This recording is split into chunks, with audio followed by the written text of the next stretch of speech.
He was a man of silence and discipline. Richard Widmark never chased headlines or fame. He earned them.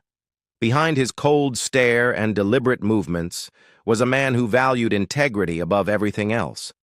But in his final years, he made a rare confession that stunned those who knew him. For decades, he kept his opinions private, yet before leaving this world, he finally admitted there were a few men in Hollywood he could never forgive. The journey of a quiet fighter.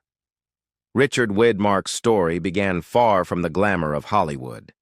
He was born on December 26, 1914, in the tiny town of Sunrise, Minnesota. His father, Carl Henry Widmark, worked as a traveling salesman, and his mother, Ethel May, cared for Richard and his younger brother Donald, who was born in 1918. The family moved constantly, from Minnesota to South Dakota, then finally settling in Princeton, Illinois, where Carl opened a small bakery called Henry's Bakery. The family lived in the modest apartment above the shop, trying to build a stable life after years of uncertainty. Even as a child, Richard felt drawn to stories.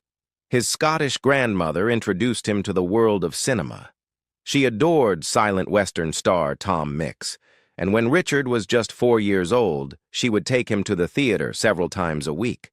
Those dark rooms filled with flickering images became his first classroom, and the cowboys on screen became his first heroes. At Princeton High School, Widmark excelled both in academics and sports. He was bright, charming, and unexpectedly popular, captain of the football team and class president. But at home, life was less stable. His parents separated when he was still a teenager, leaving his mother to raise the two boys alone. She encouraged Richard to pursue college, and with a scholarship, he attended Lake Forest College near Chicago, originally planning to become a lawyer. It was there, in 1933, that everything changed. Richard joined the drama club almost by accident, performing in a college play that revealed a hidden talent he hadn't known he possessed. His natural authority on stage caught attention, and soon he was invited to assist in the school's drama department after graduation. Around this time, he met Jean Hazelwood, another drama student with the same hunger for art. She would later become his wife and his lifelong anchor. Richard graduated in 1936, stayed 2 more years to teach acting and public speaking, then made a bold decision. In 1938, he left for New York City, chasing opportunity in radio, the medium that ruled the era. Jean followed soon after, enrolling at the American Academy of Dramatic Arts. Together, they built humble beginnings out of rented rooms and endless auditions. By 1942, they were married in Jean's hometown of Evanston, Illinois, just months after the United States entered World War II. Widmark tried to enlist, but a perforated eardrum disqualified him. Instead, he entertained troops through radio plays and Broadway performances. Then tragedy struck the family. His brother Donald's plane was shot down over the Netherlands. Donald survived, but spent a year in a German prison camp.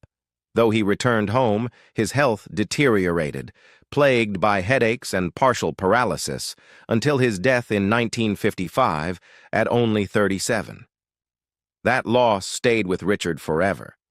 He rarely spoke of it, but friends noticed that something in him hardened after that year, the laugh that changed everything. In 1947, a phone call altered his destiny. 20th Century Fox executive Darrell F. Zanuck offered him the role of a psychopathic killer named Tommy Udo in Kiss of Death. Director Henry Hathaway protested, claiming Widmark looked too intelligent to be a believable criminal. But Zanuck insisted. Widmark accepted, mostly because the movie would be filmed in New York, close to home. He had no idea it would define his career. The first scene he ever shot became one of the most shocking in film history. Playing Udo, Widmark grinned maniacally as he pushed an old woman in a wheelchair down a flight of stairs. His chilling laugh echoed through theaters across America. It was disturbing, unforgettable, and unforgettable meant famous. Audiences were mesmerized by the cold energy radiating from this newcomer. Critics called him Hollywood's new menace. The role earned him an Oscar nomination and a Golden Globe for Most Promising Newcomer. Yet fame unsettled him. "I thought acting was easy," he joked years later. "I haven't won anything since." Beneath the humor, he meant it. He feared being typecast as the villain forever. Still, Fox signed him to a 7-year contract, and Widmark began churning out hit after hit. Yellow Sky, Roadhouse, and Panic in the Streets, directed by his old Broadway friend Elia Kazan. That same year, Widmark reluctantly took on No Way Out, playing a vicious racist opposite newcomer Sidney Poitier. The script made him uneasy, but the studio forced his hand. After every scene, he'd apologize to Poitier, saying, "Sid, you know this isn't me." Poitier later said Widmark was the first Hollywood star to ever invite him to dinner, an act that meant everything in a segregated industry. The two men remained lifelong friends. By the early 1950s, Widmark had become a symbol of intensity and authenticity, a man who worked with discipline and respect. But in a business filled with egos, he was beginning to notice the kind of behavior he couldn't stand. It wasn't just about bad manners. To Widmark, it was about disrespect for the craft itself. He didn't speak of it publicly then. That would come decades later, near the end of his life, when he finally admitted there were 5 actors whose attitudes had tested every ounce of his patience.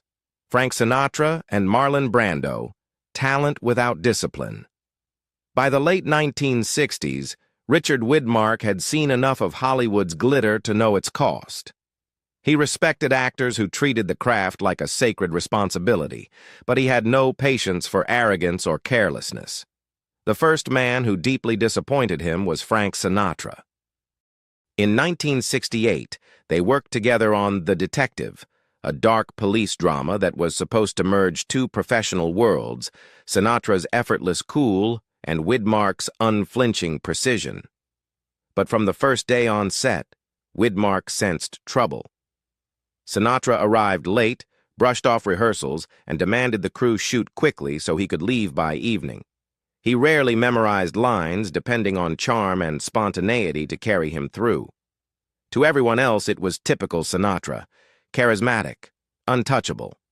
To Widmark, it was sacrilege. He had built his reputation through preparation, focus, and respect for the written word. Sinatra, in his eyes, turned acting into a casual pastime. After one particularly careless take, Widmark muttered to a crew member, "He's all charisma, no commitment." For Widmark, acting wasn't just a job, it was an act of faith, something that demanded total devotion. He never confronted Sinatra publicly, but the tension between them was impossible to ignore. Years later, friends said Widmark still bristled when the singer's name was mentioned. The second name on his private blacklist was Marlon Brando, a man Widmark admired and resented in equal measure. Brando's arrival in the 1950s had revolutionized acting. His raw energy, his refusal to conform, his unpredictability, these things both fascinated and irritated Widmark. "Some actors need chaos to create," Widmark once said. "I prefer focus." Everyone who heard the line knew it was about Brando. They never worked together, but Widmark witnessed Brando's erratic behavior across sets and studios. He'd heard stories of directors begging Brando to memorize his dialogue, of crew members waiting hours while he improvised lines no one else could follow. To the younger generation, Brando was a genius. To Widmark, he was a warning. Talent meant nothing without discipline. Widmark wasn't jealous, he was disappointed. He saw in Brando a mirror of what Hollywood had become, brilliance corrupted by self-indulgence. He once told a friend, "Genius is no excuse for laziness. You owe something to the story, to the people watching." It wasn't hatred born of rivalry, but of disillusionment. Widmark had come from a generation that treated art as a duty. Brando represented the new wave that treated it as rebellion. That divide, more than any personal feud, was what made Widmark's blood run cold. By the 1960s, his disappointment had hardened into conviction. There were certain names he could never forgive, not for what they did to him, but for what they did to the craft he loved. And soon, two more would join that list: Tony Curtis and Robert Mitchum, style over substance. By the mid-1960s, Richard Widmark's patience for vanity had run out. He had worked with the best directors, shared screens with legends, and earned the respect of audiences who valued authenticity. But then came a collaboration that tested everything he believed in. In 1964, during the filming of The Long Ships, Widmark found himself opposite Tony Curtis, Hollywood's golden boy, adored for his looks and charm. From the very first rehearsal, Widmark sensed the imbalance. Curtis arrived each morning impeccably dressed, every hair in place, yet his script pages were untouched. Widmark came from a world where actors showed up prepared, lines memorized, emotions ready. Curtis, however, treated the set like a photo shoot. He spent long hours in the makeup chair, fussing over lighting and camera angles. He was more interested in how he looked than what he said, one crew member recalled. For Widmark, who treated acting as a battlefield of truth, this behavior was unbearable. The tension between the two men became obvious. Scenes that should have crackled with chemistry turned stiff and cold. To outsiders, it looked like a clash of personalities.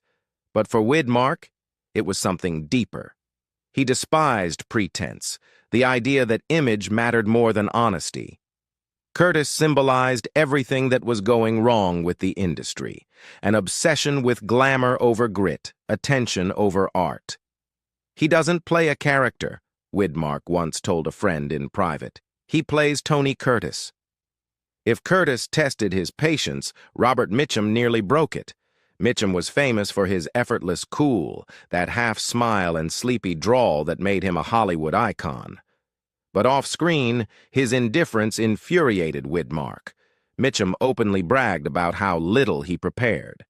"I just show up, hit my mark, and say the lines," he once said. To Widmark, such words were an insult to every serious actor who sweated over a role. Their philosophies couldn't have been more different. Widmark believed in discipline. Mitchum believed in instinct. When asked about him years later, Widmark sighed. "You don't stumble into greatness. You earn it." To him, Mitchum's casual approach wasn't charm. It was betrayal. And yet, the most painful disappointment was still to come. Kirk Douglas. The hurricane he couldn't forgive. If there was one man who stirred both admiration and anger in Richard Widmark, it was Kirk Douglas. They were cut from similar cloth, intense, commanding, and fiercely proud of their craft. Yet when two storms share the same sky, one must yield, and neither of them would. Widmark respected Douglas's dedication but detested his relentless need to dominate every frame. On set, Douglas's booming voice and theatrical gestures consumed the air around him. He wasn't satisfied until every glance, every line, revolved around him. Widmark, who valued quiet precision, found that unbearable. To him, acting was an exchange, not a competition. Douglas turned it into a contest of volume and ego. Rumor spread that Widmark once refused a lucrative role opposite Douglas, telling a producer, "There's only room for one storm in a scene, and Kirk brings the whole hurricane." It wasn't bitterness, it was fatigue. He had spent decades surrounded by men who mistook arrogance for strength. Widmark wanted dignity, not dominance. Their uneasy coexistence continued through the 1960s when they appeared together in The Way West. On camera, they were professionals. Off camera, silence. Widmark finished the film, went home, and never spoke of Douglas again. For him, it was a line quietly drawn, not out of hate, but exhaustion. By the 1970s, Widmark's priorities shifted. He chose roles sparingly, preferring his peaceful ranch in Connecticut to the chaos of studio lots. He had lost his brother, his mother, and soon the old Hollywood he once believed in. When he finally opened up about the men he could never forgive, Sinatra, Brando, Curtis, Mitchum, and Douglas. His words carried no venom. They were confessions from a man who had spent a lifetime holding others and himself to impossible standards. To Widmark, acting was sacred, a covenant between truth and discipline. Those who broke that covenant wounded him more deeply than any personal betrayal could. And as he grew older, he understood that the real tragedy wasn't that he disliked them, but that Hollywood had stopped producing men who cared as much as he did. The quiet exit of a man who refused to bend. By the late 1980s, Richard Widmark no longer belonged to the Hollywood he'd helped define. The parties had grown louder, the stars more self-absorbed, the films less honest. He often said that making movies had become an irritation rather than a joy. "I've only got a few years left," he told a reporter in 1987, "and I don't want to spend 12 hours a day on a set to get 2 minutes on screen." He wasn't bitter, just tired. He had given half a century to the craft, appearing in more than 70 films, from Kiss of Death to Judgment at Nuremberg and How the West Was Won. Each role carried his mark: restraint, discipline, and truth.